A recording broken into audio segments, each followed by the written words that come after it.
یہ ہے بنو حرام کا محلہ، اور اس محلے میں یہ مسجد صحابی رسول حضرت جابر بن عبداللہ کا گھر تھی۔ السلام علیکم ورحمۃ اللہ وبرکاتہ۔ جی، آج جہاں میں آئی ہوں اس مسجد کا نام ہے مسجد بنی حرام۔ یہ مسجد تاریخ کے لحاظ سے بہت اہمیت رکھتی ہے، اور نبی اکرم صلی اللہ علیہ وسلم کے یہاں موجودگی، ان کی نماز پڑھنا اور ان سے ایک ہونے والا معجزہ اس کا ثبوت ملتا ہے۔ مسجد بنی حرام میں آپ کو اس کے ویڈیوز بھی ساتھ ساتھ دکھاتی ہوں، اور پہلے میں آپ کو اس کی ہسٹری بتاتی ہوں۔ یہ پہلے آپ ایریا دیکھ لیجئے، یہ سارا ٹھیک ہے، یہ اس کے ارد گرد کا ہے، اور یہ سامنے دیکھیے،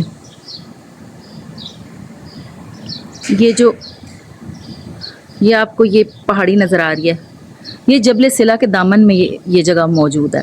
اور آپ کو ایک بات بتاؤں، اس جگہ کی اہمیت کا اندازہ یہاں سے لگائیں کہ مسجد قبلہ تین کے پاس رہنے والا قبیلہ بنی سلا، انہوں نے نبی اکرم صلی اللہ علیہ وآلہ وسلم سے ریکویسٹ کی تھی کہ آپ ہمیں اس علاقے میں شفٹ ہونے دیجئے تاکہ ہم مسجد نبوی کے قریب ہو کر آپ کے پاس ہم حاضری دے سکیں۔ نبی اکرم صلی اللہ علیہ وسلم نے انہیں منع فرما دیا۔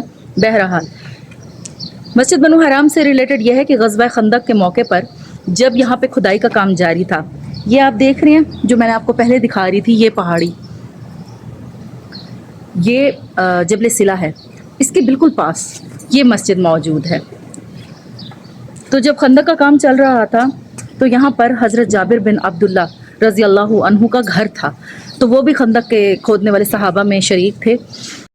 جب کفار مشرکین اور بہت سارے قبیلے جس کی وجہ سے غزوہ احزاب اس کا نام ہے، یعنی بہت سارے قبیلے، بہت سارا جتھا جو ہے، گروہ جو ہیں، وہ مل کر حملہ کا سوچ رہے تھے۔ تو جب وہ سارے مل کر مدینہ پر چڑھائی کا سوچ رہے تھے تاکہ اسلام کا جو ہے وہ بالکل ہی قلع کما کر دیا جائے، وہ اپنے ارادوں میں مصروف تھے، تو یہاں خبر ملنے پر نبی اکرم صلی اللہ علیہ وآلہ وسلم نے حضرت سلمان فارسی ان کے مشورے کے اوپر یہاں پہ خندق کھودنے کا ارادہ فرمایا، اور 10 صحابہ کے ساتھ وہ ان کو گائیڈ کر رہے تھے، ان کو انسٹرکشنز دے رہے تھے کہ آپ لوگ ارد گرد یہ تقریباً 40 ہاتھ کا علاقہ 10 صحابی آپس میں کھودیں۔ تو آپ جانتے ہیں، پچھلی ویڈیو میں بھی آپ کو بتا چکی ہوں کہ ایک بڑا پتھر جو ہے وہ آ گیا تھا، اور صحابہ کرام سے وہ ضربے مارنے کے باوجود نہیں ٹوٹ رہا تھا۔ تو نبی اکرم صلی اللہ علیہ وآلہ وسلم اس پہاڑی سے، جو میں نے مسجد میں اوپر آپ کو دکھائی ہے، اس پہاڑی سے جب نیچے تشریف لے آئے نبی اکرم صلی اللہ علیہ وسلم اس پتھر پہ ضرب مارنے کے لیے، تو حضرت جابر بن عبداللہ بھی وہاں موجود تھے، اور جب نبی اکرم صلی اللہ علیہ وآلہ وسلم اوزار ہاتھ میں اٹھا کر ضرب کے لیے اوپر ہوتے تو ان کی شرٹ سے انہیں احساس ہوا کہ بھوک کی وجہ سے انہوں نے 2 پتھر پیٹ پہ باندھے ہوئے ہیں۔ ڈیفینیٹلی کوئی بھی صحابہ یہ دیکھ کر انہوں نے تڑپ ہی جانا تھا۔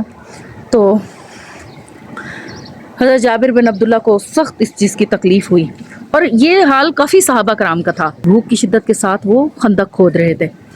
تو جب حضرت جابر بن عبداللہ نے یہ دیکھا کہ نبی اکرم صلی اللہ علیہ وسلم فاقے سے ہیں، تو انہوں نے آہستہ سے نبی اکرم صلی اللہ علیہ وسلم سے اجازت لی، یا رسول اللہ صلی اللہ علیہ وآلہ وسلم، آپ مجھے اجازت دیجئے، میں تھوڑی دیر کے لیے یعنی اسی جگہ پر اپنے گھر سے ہو کر آتا ہوں۔ یہ اس کے ارد گرد کا علاقہ ہے، یہ دیکھیے، یہ پہاڑی یہاں سے نظر آ رہی ہے۔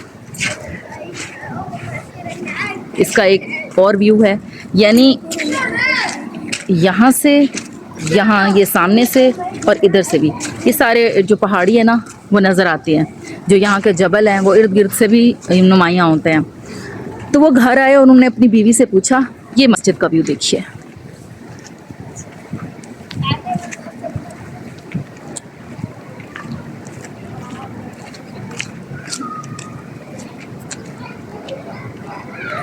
وہ گھر آئے اور انہوں نے پوچھا اپنی وائف سے، اپنی بیوی سے انہوں نے پوچھا کہ کھانے کے لیے کچھ ہے؟ تو انہوں نے کہا کچھ خاص نہیں، تھوڑا سا انہوں نے بتایا کہ آٹا ہے اور ایک بالکل لاغر سی بکری ہے۔ تو حضرت جابر بن عبداللہ نے کہا ٹھیک ہے، تم انہیں تیار کرو، رسول اللہ صلی اللہ علیہ وآلہ وسلم سے فاقے سے ہیں، اور انہوں نے 2 پتھر اپنے پیٹ پر باندھ رکھے ہیں، میں انہیں کھانے کے لیے لے آتا ہوں۔ ان کی بیوی نے کہا ٹھیک ہے، لیکن ساتھ تاکید فرمائی کہ آپ 2 لوگوں سے زیادہ مت لائیے گا، کیونکہ کھانا نہیں ہے زیادہ، چند لوگوں کو ہی لے کر آئیے گا کھانے کی کمی کی وجہ سے۔ حضرت جابر بن عبداللہ نے کہا ٹھیک ہے، اور وہ واپس خندق کی جگہ پر پہنچ گئے۔ جب وہ وہاں پر پہنچے تو انہوں نے نبی اکرم صلی اللہ علیہ وآلہ وسلم کے کان میں چپکے سے کہا، یا رسول اللہ صلی اللہ علیہ وسلم گھر تشریف لے آئیے، کھانا تیار ہے۔ نبی کریم صلی اللہ علیہ وآلہ وسلم نے ان سے پوچھا کہ کھانے میں کیا ہے؟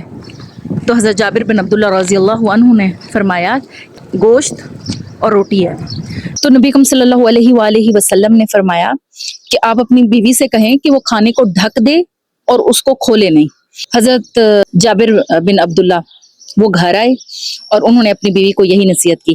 اچھا یہ یاد رکھیے گا حضرت جابر بن عبداللہ جو ہیں انہی کے بابا حضرت عبداللہ بن حرام جو مسجد احد میں جو مارکا ہوا تھا، اس میدان میں، احد کے میدان میں، غزوہ احد، اس میں شہید ہوئے تھے، اور یہ وہی جلیل القدر صحابی ہیں جن کے بارے میں نبی کریم صلی اللہ علیہ وسلم نے جب حضرت جابر ہیں بہت اداس تھے، پریشان تھے اپنے بابا کے وصال پر، ان کے شہید ہونے پر، تو نبی کریم صلی اللہ علیہ وسلم نے بلا کر فرمایا کہ اے جابر کیا تم جانتے ہو کہ نبی اللہ رب العزت نے کبھی کسی کو بغیر پردے کے بات نہیں کی، لیکن آپ کے والد سے انہوں نے بغیر پردے کے بات فرمائی ہے، اور انہوں نے کہا اللہ آپ کو کیا چاہیے؟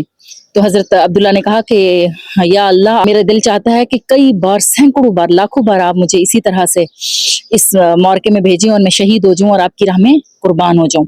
تو اللہ رب العزت نے کہا کہ یہ تو میری سنت کے خلاف ہے، میں نے ایسا کبھی نہیں کیا۔ اس پر حضرت جابر رضی اللہ عنہ بہت خوش ہوئے، انہیں تسلی ہوئی۔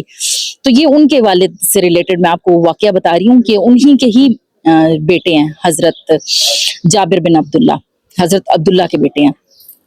تو انہوں نے آ کے اپنی بیوی سے کہا، اور نبی کریم صلی اللہ علیہ وآلہ وسلم نے، جبکہ حضرت جابر نے نبی کریم صلی اللہ علیہ وسلم سے فرمایا تھا کہ آپ صرف یہ چند لوگوں کا کھانا ہے، زیادہ مطلب لوگوں کے لیے نہیں ہے، کم مقدار میں، انہوں نے پہلے بتایا تھا، تب نبی کریم صلی اللہ علیہ وسلم نے یہ نصیحت کی تھی۔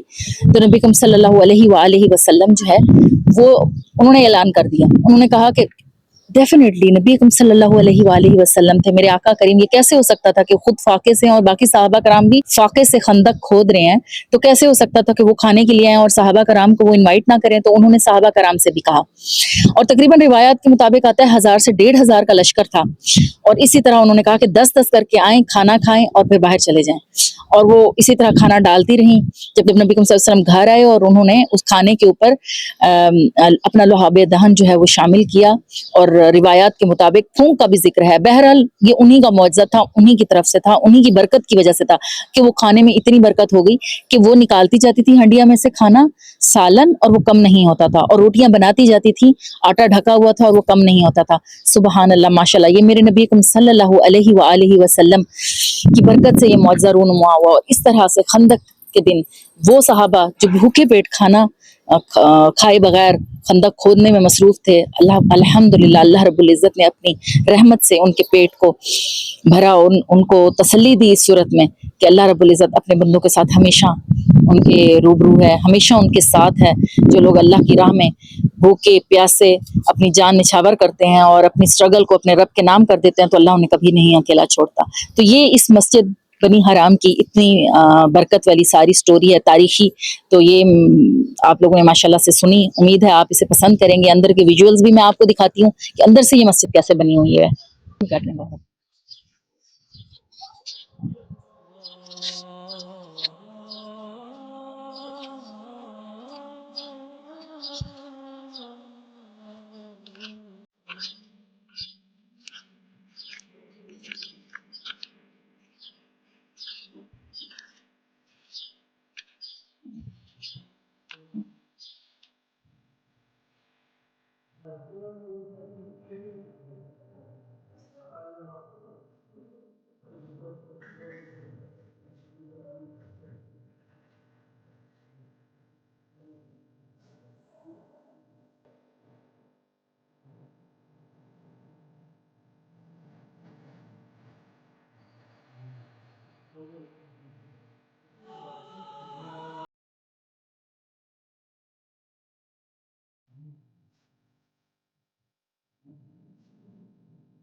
یہ ویڈیو ہماری یہیں ختم ہوتی ہے اور اب ہم ایک نیکسٹ جگہ پہ پہنچ چکے ہیں. یہ لوگ آپ کو ملے گا میری اگلی ویڈیو میں.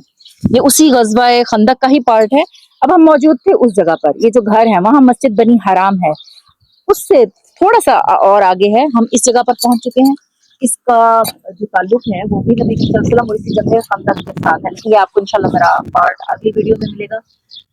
یہ جو پارٹ ہے نا یہ ہے کیو سجدہ, غار سجدہ.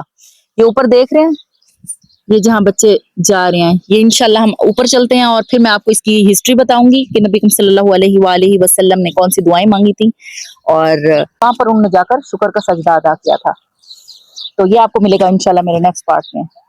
تب تک دعاؤں میں یاد رکھیے گا. اوکے, اللہ حافظ.